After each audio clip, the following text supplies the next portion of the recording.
പ്രതികൾക്ക് എതിരായിട്ടുള്ള എന്തെല്ലാം കാര്യങ്ങളുണ്ടോ അതെല്ലാം മൊഴിയായിട്ട് രേഖപ്പെടുത്തും. അയ്യോ അങ്ങനെ പറഞ്ഞൂടാ, പിന്നെ ഞാൻ എന്തിനു വന്ന? അപ്പൊ ആ സമയത്ത് ഇവരും കൂടെ അവിടെ വേണമെന്നാണ്. കോടതി വിളിപ്പിക്കും. ഇരുമ്പ പണി തരാൻ ഞാൻ എന്താ കുപ്പിന്ന് വന്ന ഭൂത. ഇപ്പൊ മേയറും ഒന്നും അല്ലല്ലോ, MLA ആയിരിക്കാം, പക്ഷെ മേയർ അല്ലല്ലോ.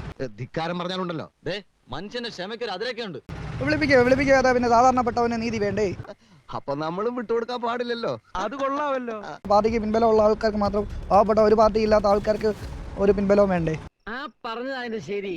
അപ്പൊ അതിന് കോടതി തന്നെയാണ് റോൾ മോഡലായിട്ട് ഇപ്പൊ പറഞ്ഞിട്ടുണ്ട്. അടുത്ത BJP ഇപ്പോൾ ഭരണത്തിലേറാൻ വേണ്ടി പോവുകയാണ് തിരുവനന്തപുരം നഗരസഭയിൽ. താങ്കളെ മേയറുടെ ഡ്രൈവർ ആക്കുമെന്നുള്ള ഒരു വാർത്തയും അത്തരത്തിലുള്ള ഇതൊക്കെ ഉണ്ട്. ഇത് വിശ്വസിക്കാൻ പറ്റുന്നില്ല വക്കീലെ.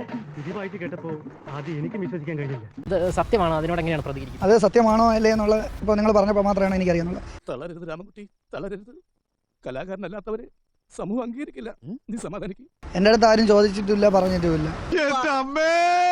പിന്നെ BJPയുടെ ആളുകൾ വിളിച്ചു കഴിഞ്ഞാൽ ഇപ്പം ഏത് ജോലിയായാലും ഞാൻ ചെയ്യാൻ ഇതിന്റെ അവസാനത്തെ കച്ചിത്തുരുമ്പ. ഇതില്ലെങ്കിലും എനിക്ക് രക്ഷപ്പെടണം. തൂക്കാൻ പറഞ്ഞ് ഞാൻ തൂപ്പിനും പോകാൻ തയ്യാറാണ്. ജോലിയില്ലാതെ നിൽക്കുന്ന അവസ്ഥയാണ് ഇപ്പോൾ. അപ്പോൾ ഏത് ജോലിക്ക് വിളിച്ചാലും പോകും. ആണല്ലോ. ഞാനൊരു സത്യം പറഞ്ഞ് വിശ്വസിക്കൂ. പറയേ. എന്നാ എനിക്കത് ഓർമ്മയില്ല.